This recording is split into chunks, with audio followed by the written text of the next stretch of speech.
going over all of the tabs on this. So we have, for the shock towers, we use our domino tabs. To mount the steering servo, we have a tab specifically for using the RC four-wheel drive winch, as well as your standard servo. This is going to mount up actually this way with the horn backwards. So mounting it between the rails obviously is going to get it lower than it was over here, and then having it flat also lower than it was over here. And we got it a little bit more forward too. We also used several tab number 2s or tab number 4s. Those are to mount our battery tray to. So this is a product available in short and long. So this is meant for your 2200 size batteries. We also have one that's set up for like a 5000 mAh battery. Besides those tabs, we also have our tab number 9. Everything's tight fit. So back here we have tab number 9 welded directly to the chassis. So you don't have to weld it to the chassis, but I chose to for this instance. Tab number 9 has a 3/16 pass-through hole and an M3 hole. I used it simply to locate the 3/16 slider bar onto the chassis, and I just welded it on. But you could make bolt-on sliders using this tab as well. And there's about 12 feet of 3/16 rod throughout this whole build, and maybe 18 inches of 1/8 rod.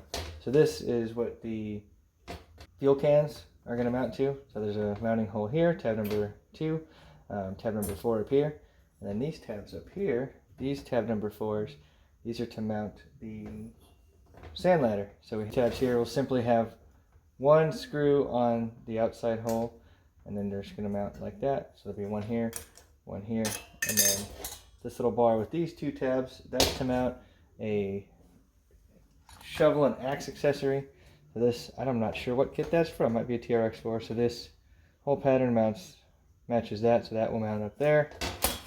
In the back we have our new SMS cutout skid plate, and in the front we have our new anvil skid plate.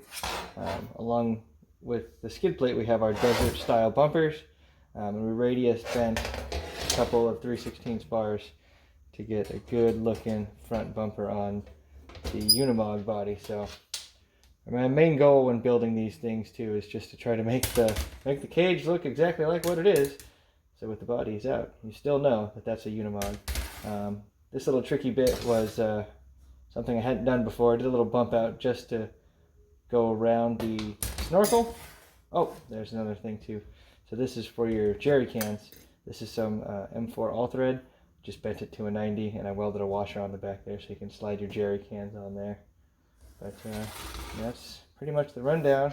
Servo plate, shock towers, a bunch of tabs to mount accessories, and our battery tray. Oh, there's another cool feature here. So this, when you delete those shock towers, the stock plastic ones, and the reason we put these ones on is you get some more adjustability with the domino tower. But when you remove the stock plastic one, you lose the panhard mount. So we do sell a weld-on bend and braze panhard mount.